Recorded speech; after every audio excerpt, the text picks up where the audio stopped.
Assalamualaikum warahmatullahi wabarakatuh. Perkenalkan, nama saya Nur Nafisa Putri dengan NIM 122201888 kelas 126A01.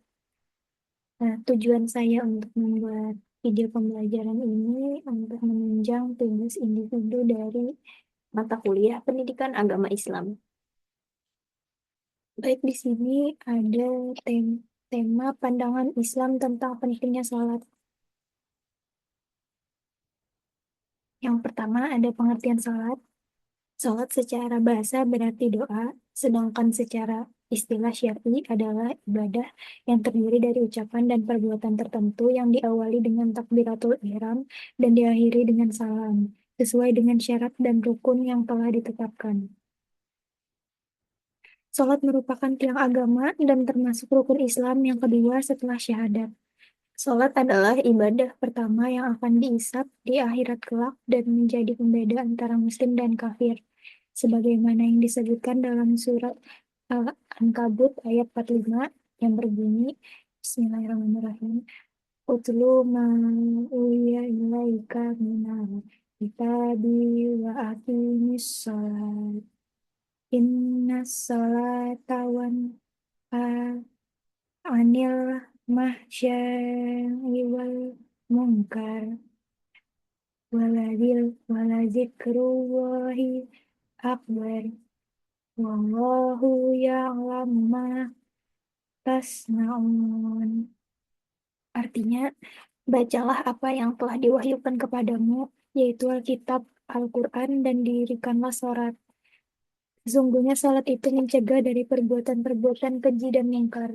Dan sesungguhnya mengingat Allah, sholat adalah lebih besar keutamaannya dari ibadah-ibadah yang lain. Dan Allah mengetahui apa yang kamu kerjakan. Hmm. Yang kedua, ada menghukum meninggalkan sholat. Sengaja meninggalkan sholat, ulama berbeda pendapat.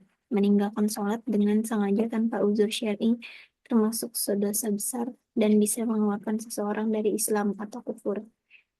Sebagaimana yang disebutkan dalam Quran Surat Al-Mudassir ayat 42-43 yang berbunyi, Bismillah.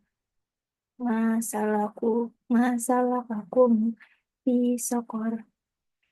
Qalulan nahu minal musallin, yang artinya, apakah yang memasukkan kalian ke dalam neraka Sakor?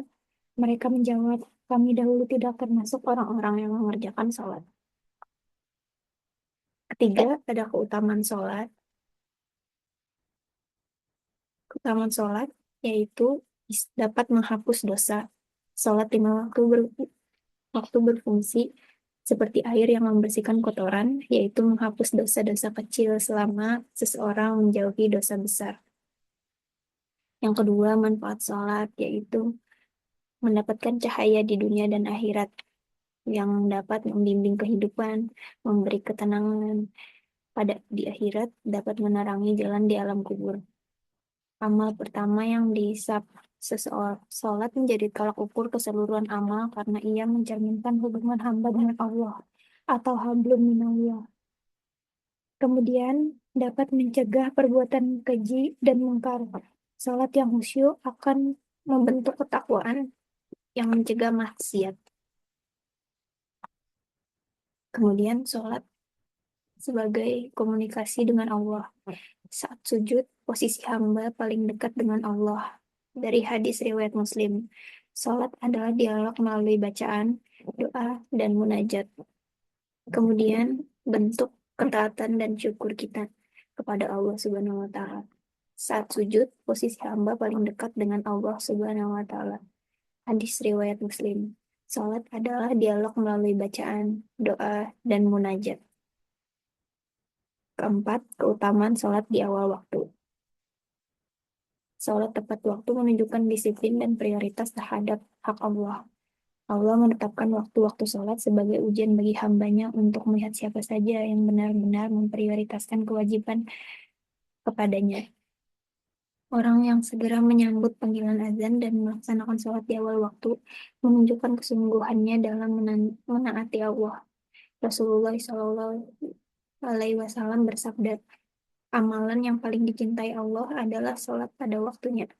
Hadis riwayat Bukhari dan Muslim. Kemudian ada keutamaan sholat berjamaah. Sholat berjamaah memiliki kedudukan yang sangat istimewa dalam Islam.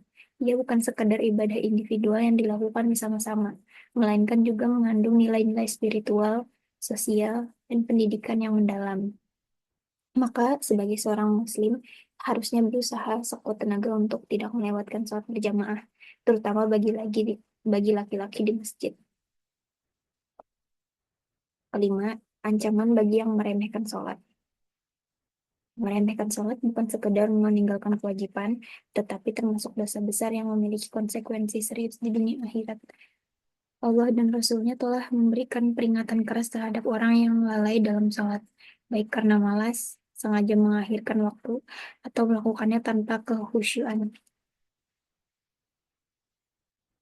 Baik, sekian penjelasan materi dari saya. Mohon maaf jika ada kesalahan. Assalamualaikum warahmatullahi wabarakatuh.